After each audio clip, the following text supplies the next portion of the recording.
Hi guys, welcome back to my YouTube channel. Don't mind I'm in the car doing this video. I'm just making do with what I have at the moment. I quickly want to talk about something. So somebody asked me a question. She's a new mom and she just had a baby recently, of course, and she was like she's been battling with sleepless nights and she really doesn't have enough sleep, and she was just asking me how I was able to cope and if there are things she can do just to like be able to sleep at night. I told her what I did, and I just thought to share. I just thought to share. First things first, I know not one size fits all. Every baby is different and everybody's experiences are different as well, so you can't use same rule for everybody.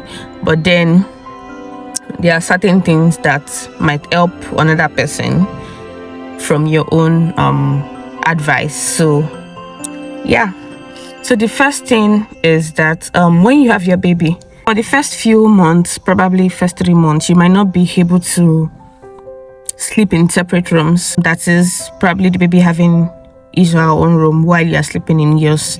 You might want to co-sleep for the first few months, probably having a crib near your bedside, or you want to sleep with the baby on your own bed, because in that way you're able to pick the baby up easily when the baby cries for food or for whatever reason the baby is crying for. You're able to pick the baby up easily without having to leave your room, the comfort of your bed, and having to walk or be too fully awake from your sleep. In that way, you're able to pick your baby up and then do whatever you have to do, and then you can easily put back the baby to sleep beside you while you sleep as well. Then another thing that I did, which worked for me in the first few months, was that I express breast milk. So at night when my babies are weak, my husband does the feeding, so he just warms the milk up and feeds the baby while I sleep.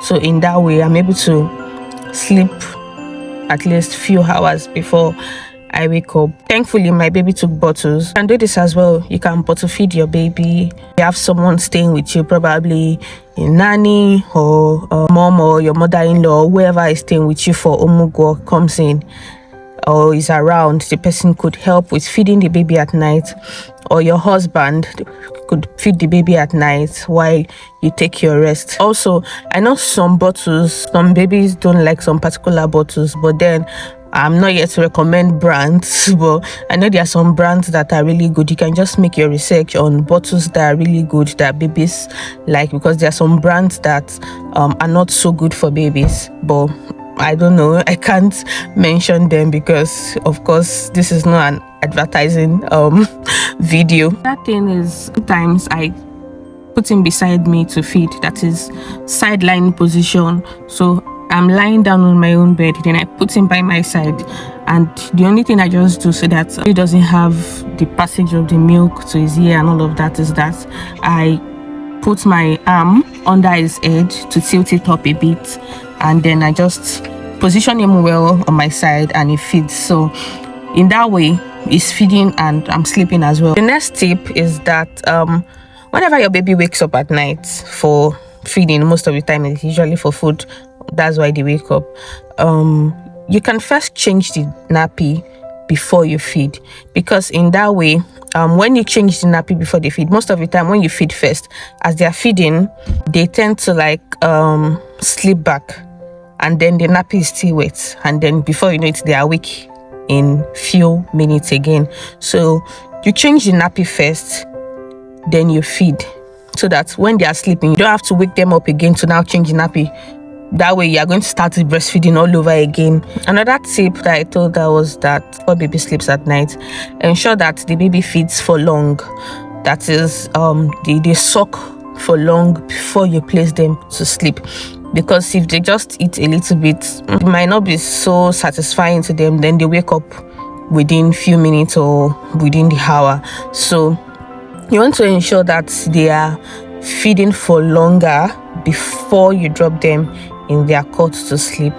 And another thing I did is that I know science does not really encourage this, but in my own opinion, it's worked for my baby, and yeah, it just works for both of us. That thing I did was, whenever I'm placing him in his cot, I place him on his tummy.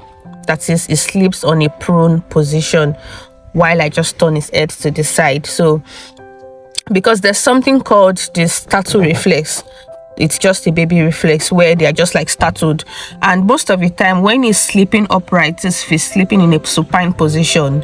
When the startle reflex occurs, they tend to like wake up in that position and they are frightened. They wake up and they don't get back to sleep again. But when he's lying on his stomach, when he's lying in a prone position, even when that startle reflex occurs, it doesn't really wake him up fully. He would go back to sleep himself.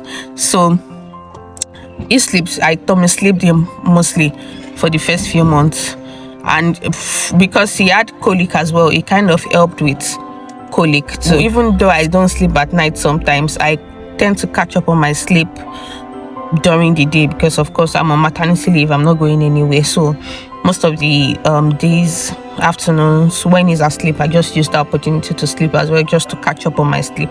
So yeah, I start to share this. I hope this helps any new mom or anyone who needs it. Bye.